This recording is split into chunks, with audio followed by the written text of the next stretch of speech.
Welcome আমার প্রিয় ভাই বোনেরা। মাধ্যমিক previous year chapter wise questions 2017 থেকে 2024 ভৌত বিজ্ঞান বিষয়ের। আজকে করব তড়িৎ প্রবাহ ও রাসায়নিক বিক্রিয়া অধ্যায়ের পার্ট এ অর্থাৎ এমসিকিউ। প্রথম প্রশ্ন, প্রদত্ত কোনটি জলীয় দ্রবণে মৃদু তড়িৎ বিশ্লেষ্য? মাধ্যমিক 2017 সালের প্রশ্ন।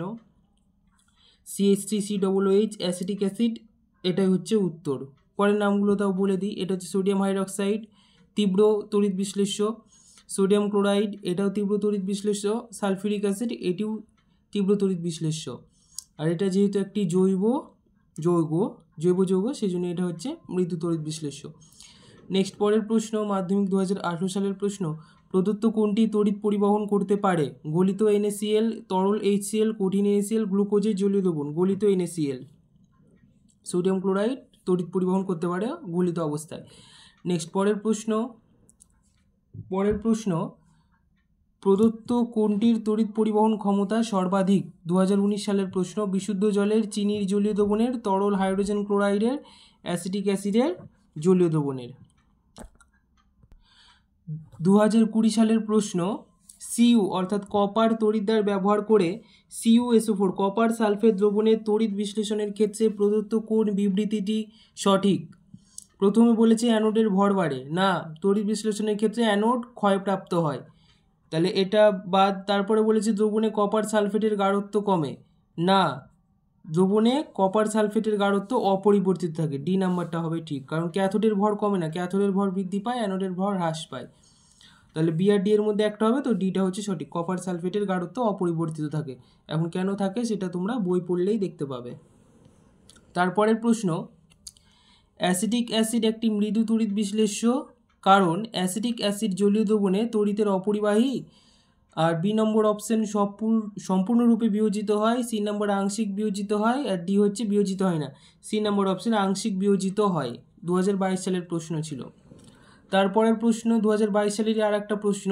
এক্ষেত্রে বলে রাখি যে তড়িৎ প্রবাহ রাসায়নিক বিক্রিয়া চ্যাপ্টার থেকে একটাই এমসিকিউ থাকে, কিন্তু 2022 সালে যেহেতু শর্ট সিলেবাসে পরীক্ষা হয়েছিল ওই জন্য এই চ্যাপ্টার থেকে দুটা এমসিকিউ দেওয়া হয়েছিল। তড়িৎ বিশ্লেষণের সময় ক্যাথোডে জারণ ও অ্যানোডে বিজারণ ঘটে, না উভয় তড়িৎদ্বারে জারণ ঘটে? কখনোই তো এটা হবে না, উভয় তড়িৎদ্বারে জারণ আর উভয় তড়িৎদ্বারে বিজারণ তো হবে না। ডি নাম্বারটা ঠিক, ক্যাথোডে বিজারণ ঘটে আর অ্যানোডে জারণ ঘটে। নেক্সট প্রশ্ন 2023 সালের প্রশ্ন। তড়িৎ বিশ্লেষণ পদ্ধতিতে অ্যালুমিনিয়াম নিষ্কাশনে যে গলিত মিশ্রণ ব্যবহার করা হয় তাতে ক্রায়োলাইট ও ফ্লুওরস্পারের সঙ্গে নিচের কোনটি থাকে? অনাদ্র aluminium chloride, aluminium hydroxide, aluminium sulphate, বিশুদ্ধ অ্যালুমিনিয়াম। বিশুদ্ধ aluminium is the right answer. 2023 সালের প্রশ্ন। এগুলো অপশন কিন্তু লাস্টেই আছে, ফের মনে করো না যে আমি বেশি বলার জন্য বা ভিডিওটাকে লম্বা করার জন্য লাস্ট লিখছি। অপশন পরপর যেরকম আছে ওরকমই লিখেছি আমি। তারপরের প্রশ্ন, তড়িৎ বিশ্লেষ্যের মধ্য দিয়ে তড়িৎ পরিবহন সংক্রান্ত নিচের কোন বক্তব্যটি সঠিক নয় তা স্থির করো? এর রাসায়নিক পরিবর্তন হয়, এটা একদম ঠিক, রাসায়নিক পরিবর্তন হয়।